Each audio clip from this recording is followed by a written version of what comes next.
Dhaka cantonment থেকে আসছেন না? শুরু করিতেছি পরম করুণাময় আল্লাহ রাব্বুল আলামিনের নামে, যিনি আমাকে সৃষ্টি করেছেন। আসসালামু আলাইকুম। আমি হোমিওপ্যাথিক ডাক্তার শাকিল। সাধারণ মানুষকে হোমিওপ্যাথির প্রতি অবগত করার জন্য এবং সাধারণ মানুষকে হোমিওপ্যাথির প্রতি বিশ্বাস বাড়ানোর জন্য এবং আমার শ্রদ্ধেয় গুরুজি ডাক্তার রবীন বর্মা স্যারের প্রণীত doctor Rabin Barma method for proper homeopathic treatment অনুযায়ী আমি চিকিৎসা দিয়ে যাচ্ছি, যার প্রেক্ষিতে প্রতিনিয়ত ফলাফল পাচ্ছি। এই ফলাফল শুধু আমার একার নয়, দুই বাংলা যারা ক্লাসিক্যাল চিকিৎসা করে সকলের। আমার সামনে যে রোগীটি দেখতে পাচ্ছেন, ওনার কি সমস্যা তার রোগীর মুখ থেকে শুনবো। আচ্ছা, আপনার কি সমস্যা বলেন তো? সমস্যা। আর কি সমস্যা বললেন? যৌন সমস্যা। সিস্ট জাতীয় একটা সমস্যা বললেন, আর সেক্সুয়াল সমস্যা আছে। আচ্ছা, সিস্ট আছে, আবার প্যানক্রাইটিসের সমস্যা, লাইপোমা আছে না? জি, লাইপোমা আছে। আচ্ছা, এটা কত বছর ধরে সমস্যা চলছে? সমস্যাটা হইতেছে 22 বছরের মতো, 18 বছর। 18 বছর ধরে চলছে। আসলে যেখানে রোগী 18 বছর ধরে চিকিৎসা চলছে, রোগী কোনো জায়গায় ঘাটতি রাখে নাই, বিভিন্ন জায়গায় চিকিৎসা করেছে, বিভিন্ন ডাক্তার চিকিৎসা করছে। আমি নাম দেখাবো না, কোনো ডাক্তারের নাম দেখাতে চাচ্ছি না, বিভিন্ন জায়গায় চিকিৎসা করছে। যেখানে বলছে সে জায়গায় রোগী চলে গেছে। অবশেষে আমাদের উপর বিশ্বাস রেখে, গুরুজি ডাক্তার রবীন বর্মা স্যারের প্রতি বিশ্বাস রেখে, আমাদের উপর বিশ্বাস রেখে এখন আসছে হোমিওপ্যাথি চিকিৎসা করাতে।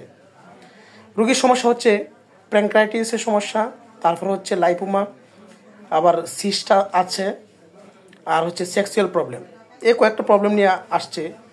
আচ্ছা, আমি একটা নবীন ডাক্তারদের দেখাতে চাচ্ছি যে রুগীর কেস টেকিং আমি অনেকক্ষণ ধরে করেছি। এখন মূল যে লক্ষণগুলো আছে, যেগুলো আমার সবচেয়ে ইম্পর্টেন্ট, আমি সেগুলো নিচ্ছি। আচ্ছা, আপনার শরীরে শীত বেশি না গরম বেশি? শীত বেশি। পানি পিপাসা কেমন? মোটামুটি। ঘুম কেমন হয়? ঘুম মিডিয়াম ঘুম। আচ্ছা, আপনার পেট ফাঁপা থাকে কি? হালকা ফাঁপা থাকে। কোন দিকে থাকে? নিচের দিকে পেটটা ফাঁপা থাকে। পায়খানা কঠিন হয়? নরম। খাবার দাবারে কি পছন্দ বেশি? গরম খাবার পছন্দ বেশি না? আর কি মিষ্টি বললেন? মিষ্টি। এই দুইটা বেশি পছন্দ না? ঘাম আছে কি? ঘামে গন্ধ আছে। আচ্ছা, আপনার স্মৃতিশক্তি কি আগের চেয়ে দুর্বল হয়েছে না শক্ত হয়েছে? দুর্বল, একবারে দুর্বল না? আচ্ছা, আপনি একটা জিনিস খেয়াল করছেন, আমরা অনেক সময় টাকা পয়সা খরচ করার ক্ষেত্রে অনেক চিন্তা ভাবনা করে খরচ করি। এই চিন্তা ধারণা আপনার হয় কি? চিন্তা ধারণা হয়। আর আপনাকে টাকা সেভ করার চিন্তা ভাবনা থাকে? টাকা সেভ করার চিন্তা ভাবনা থাকে, করতে পারেন না। আচ্ছা, আপনার যে কোনো কাজ করলে সকলের পরামর্শ নিয়ে করেন না নিজের বুদ্ধি যেটা ভালো লাগে এটা করেন? পরামর্শ নেন, কিন্তু নিজের যেটা ভালো বোঝেন এটাই করেন। আচ্ছা, আপনার ওই যে পেট ব্যথা বললেন, ব্যথা সাইডটা বললেন, ব্যথা সাইড গুলো কোন দিকে? ডান দিকে হয়? ডান দিকে বেশি হয় না? আচ্ছা, ব্যথাটা কোন সময় বাড়ে বিশেষ করে? বিকালের টাইমে বাড়ে। আনুমানিক কয়টা? বিকাল কয়টা আনুমানিক? 2টার পর থেকে 4টা পর্যন্ত। 4টার দিকে ব্যথাটা বা 2টার দিকে বাড়ে? হ্যাঁ, বিশেষ করে 4টার সময় বাড়ে। আচ্ছা, আমরা সবসময় একটা সামাজিক লোক, মানুষের লোকে চলতে ফিরতে পছন্দ করি, কিন্তু আপনি কি মানুষের সাথে চলতে পছন্দ করেন না একা থাকতে ভালোবাসেন? একা থাকতে ভালোবাসেন। আচ্ছা, আপনার রাগ কি বেশি না কম? রাগ বেশি, হঠাৎ করে উঠে যায়, আবার থাইমা যায়। হঠাৎ করে উঠে যায়, কিন্তু রাগটাই ধরে নেব বেশি। আসলে নবীন ডাক্তারদের দেখাতে চাচ্ছি যে আমি কেস টেকিং করেছি, রুগী আমাকে বলে দিয়েছে আমি কি মেডিসিন দিব, সেই মেডিসিন আমি সিলেকশন করেছি। এটা মেডিসিন আমি lycopodium 50 millesimal scale of potency দিয়েছি।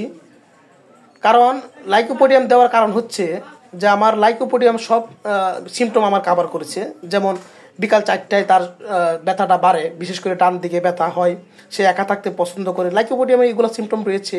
রুগী রাগী, সে যে কোনো কাজ করলে নিজের বুদ্ধিতে নিয়ে করে।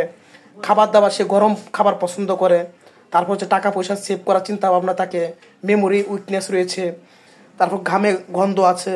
খাবার দাবার সে বলল ডিম এবং মিষ্টি পছন্দ। তারপর হচ্ছে পেটটা বিশেষ করে নিচের দিকে ফাঁপা থাকে। সে শীত কাতর, পানি পিপাসা মোটামুটি। তারপর হচ্ছে আমার এক সেক্সুয়াল প্রবলেম আছে। সে বিভিন্ন লক্ষণগুলো আমার লাইকোপোডিয়ামের দিকে দাবিত করছে। আমি এটা ফলো আপ কেস দেখাবো। আপনাকে অসংখ্য ধন্যবাদ আমাকে সহযোগিতা করার জন্য।